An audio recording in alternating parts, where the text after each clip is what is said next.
बिस्मिल्लाहिर्रहमानिर्रहीम। अस्सलाम वालेकुम नाज़रीन, उम्मीद है आप सब लोग खैर खैरियत से होंगे। आपको पता है कि अमेरिका के अंदर ट्रंप के हारने और बाइडन के जीतने के बाद कई ममालिक की नींदें हराम हैं, जिनमें ख़ास तौर पे इसराइल, सऊदी अरब और दीगर ममालिक शामिल हैं।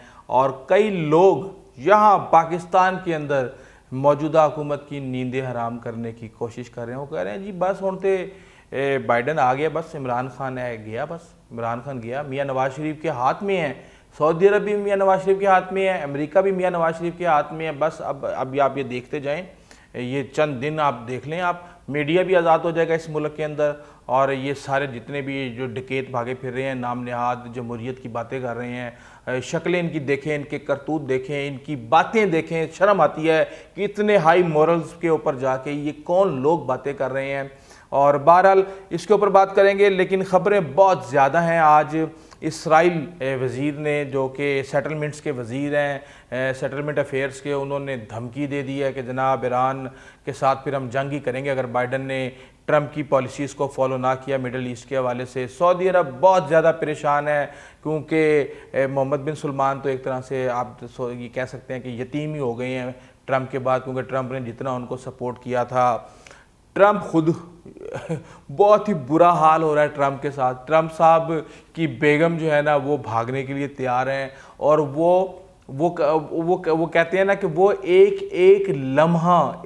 एक लम्हा वो है इस वक्त वो गिन के गुजार रही हैं। वो इसलिए क्योंकि उनको पता है कि ट्रंप तो फिर ट्रंप है ना, अगर मैं इस वक्त ट्रंप को छोड़ के गई तो ट्रंप मुझे पनिश करने के लिए कोई भी ऐसी हरकत कर सकते हैं। दूसरा, उनका जो बेटा है ट्रंप के साथ मेलानिया का, वो चाहती हैं कि ट्रंप उनके साथ जो है ना इस बात की यकीन दहानी करेंगे, जो भी उनकी जायदाद है, उनकी असासे हैं, उसके अंदर उसको एक जो लीगल जो वारिस है उसका जो है ना हिस्सा उसका जो बनता है वो उसको दिया जाए। स्टेफेनी वाक ऑफ, नाम अगर गलत ले रहा हूँ तो माजरत खाऊँ, उन्होंने कहा है, जो कि उनकी बहुत करीबी जो है ना साथी हैं और उनके साथ बेतहाशा उनकी फ़ोटोग्राफ्स हैं, वो उनसे मुलाकातें करती रही हैं। उन्होंने एक किताब भी लिखी है इसके ऊपर।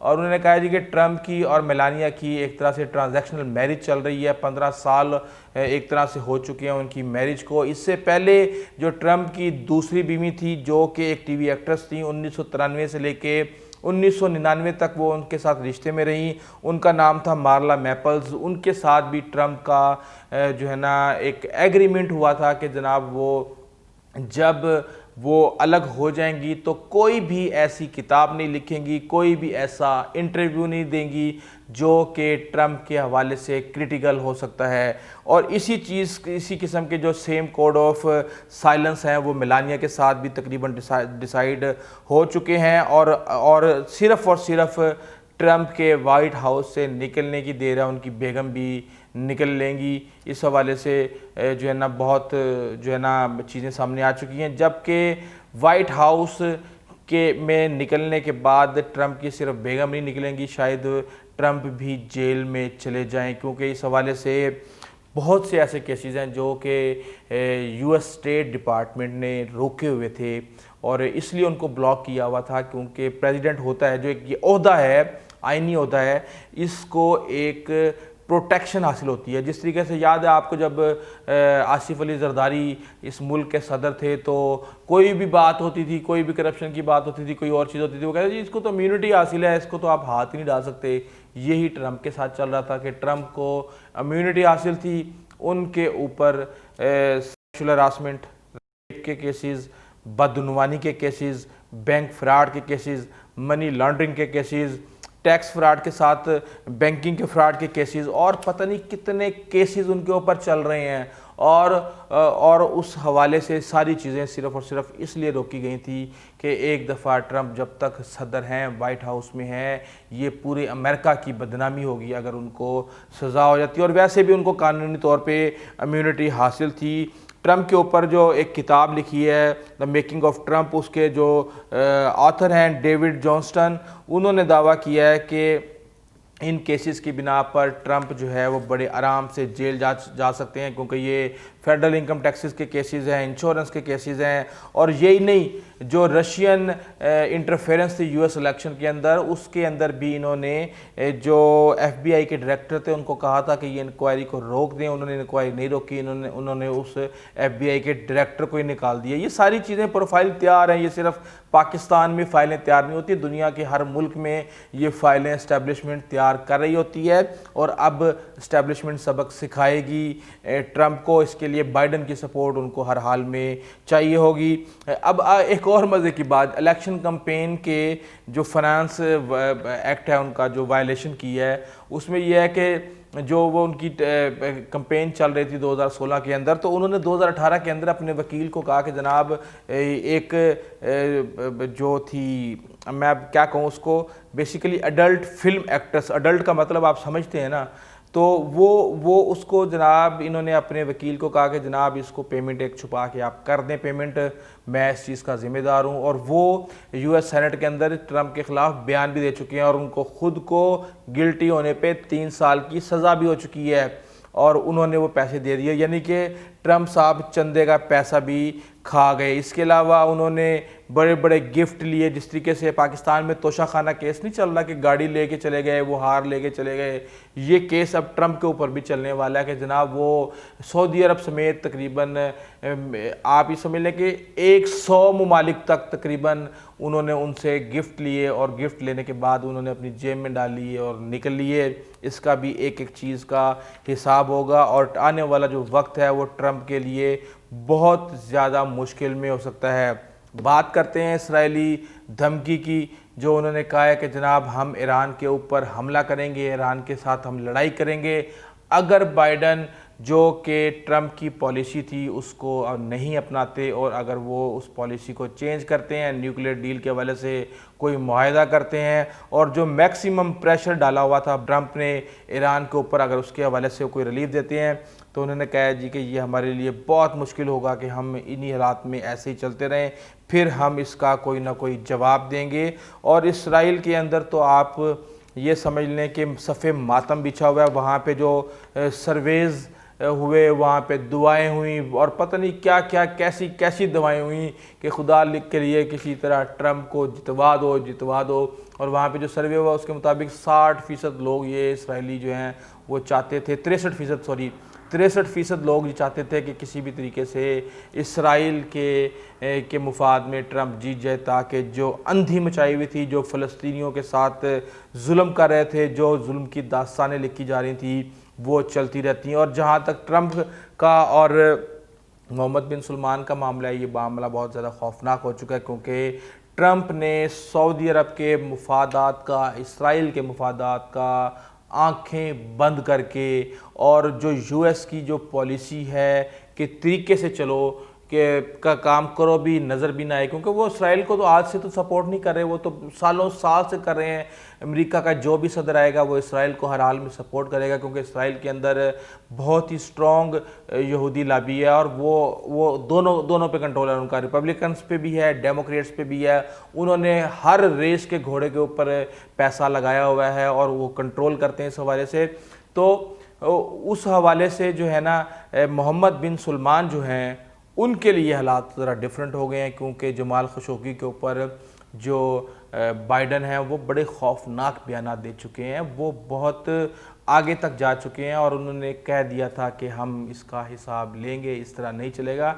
जबकि ट्रंप जितने भी कवानीन आते थे यमन में वार के हवाले से और इस जमाल खशोगी के हवाले से, उन सब को वो वाइट हाउस से सेनेट पहुंचने नहीं देते थे, और उसके अंदर रुकावट बन जाते थे। और एक तरह से उन्होंने प्रॉपर मोहम्मद बिन सलमान को बचाया हुआ था, चाहे जो कि उनके सऊदी अरब के अंदर अपनी एक बगावत चल रही है, और उसको वो दबाने के लिए अपने शहजादों को, अपने जो है ना चचा को, अपने कज़नों को, सबको उठा के जेलों में डाल रहे हैं, बंद कर रहे हैं। मोहम्मद बिन नाइफ को उन्होंने अरसा दराज से बंद किया हुआ है, जिसको अमेरिकन CIA सपोर्ट कर रही है। तो अब ये सब नहीं चलेगा, और शायद अब मोहम्मद बिन सलमान के लिए नया बादशाह बनना भी मुश्किल हो जाए। लेकिन जाने से पहले उन सब दोस्तों के लिए जो कि ये समझते हैं कि पाकिस्तान के लिए बाइडन इंतहाई ख़तरनाक साबित होगा, ये आप सबकी भूल है। इवन इस तरह की चीज़ें चल रही हैं कि जनाब पाकिस्तान के लोगों ने वहाँ पे लॉबी ने बाइडन जो टीम है उसके सामने ये प्रेजेंट किया है कि पाकिस्तान इसराइल को तस्लीम कर लेता है, इसलिए आप पाकिस्तान के साथ अच्छे ताल्लुकात रखें और पाकिस्तान को इसका फ़ायदा पहुंचाएं। पता नहीं कैसी कैसी चीज़ें चल रही हैं यार। मैं ये समझता हूँ कि पाकिस्तान के ऊपर आधे से ज़्यादा मसाइल ये है कि पाकिस्तान ने इसराइल को तस्लीम नहीं करना तो नहीं करना, और ये इतना आसान नहीं होगा, ये इतना आसान नहीं होगा। इवन अगर सऊदी अरब में बादशाहत है वहाँ पे अगर आसान नहीं है तो यहाँ पे भी बिल्कुल आसान नहीं होगा। ये आपको आने वाले वक्तों में लग पता जाएगा। बात करते हैं कि क्या वाकई पाकिस्तान के लिए बाइडन जो है वो खौफनाक साबित हो सकते हैं। देखें कुछ चीज़ें हैं, आप ये देखें पाकिस्तान के लिए जो कैरी लोगर बिल था जिसके अंदर सिविल मदद जो है, जो उनकी सिविलियन जो एड थी वो 3 गुना बढ़ा दी गई थी। उस कैरी लोगर बिल का जो को ऑथर था वो जो बाइडन था। जो बाइडन ने पाकिस्तान के लिए इमदाद बढ़ाई थी। जो बाइडन समझता है चीज़ों को, वो 8 साल उस मुल्क का नायब सदर रह चुका है, वो 30 साल से उस मुल्क का सेनेटर है, वो एक कार के सेल्समैन जो थे उसका बेटा है, उसने बड़ी मेहनत की है ऊपर आने के लिए, और वो पता नहीं कितनी कमेटियों का वो चेयरमैन रह चुका है, तो उसको हालात का, खित्ते का, हर चीज़ का पता है। पाकिस्तान ने सिर्फ अगर कोशिश करनी है तो सिर्फ ये करनी है कि पाकिस्तान और अमेरिका के जो ताल्लुकात हैं वो सिक्योरिटी के हवाले से जो है वो डिपेंडेंट ना हो, बल्कि इनको कुछ इस तरह की ठोस चीज़ें भी करनी चाहिए। और बात है अफ़गानिस्तान की। अफ़गानिस्तान से अब फ़ौजें नहीं निकलेंगी, जो कि शायद पाकिस्तान भी चाह रहा था कि फौरी तौर पर फ़ौजें निकाल ली जाएँ अमेरिकन। अब वो नहीं निकलेंगी, वो निकलेंगी लेकिन सिस्टमेटिक तरीके से निकलेंगी। ट्रम्प तो अंधाधुंधी गेम डाले जा रहे थे ना, अब ये नहीं हो सकता कि वहाँ पे अमेरिकन ये समझते हैं कि अगर वो एकदम से निकल जाती हैं तो ना तो उनके अपने मुफादात का तहफ़्फ़ुज़ हो पाएगा, दूसरा अफ़गानिस्तान में सिविल वार शुरू हो सकती है। इसलिए इसको सिस्टमेटिक तरीके से वहाँ पर निकलेंगे, और वहाँ से जब तक इंडिया जो अमेरिका नहीं निकलता वो पाकिस्तान का मोहताज है, जो मर्ज़ी हो जाए। मुशर्रफ डबल गेम करते रहे हैं बकौल बीबीसी के, लेकिन कुछ भी नहीं बना। अब पाकिस्तान अपना रोल जहां पे प्ले कर सकता है। अब मुशर्रफ तो चले गए, जो नए आने वाले हैं वो नए वादे कर लेंगे, लेकिन ये तो वक्त बताएगा कि उन्होंने वादे पूरे किए या नहीं किए।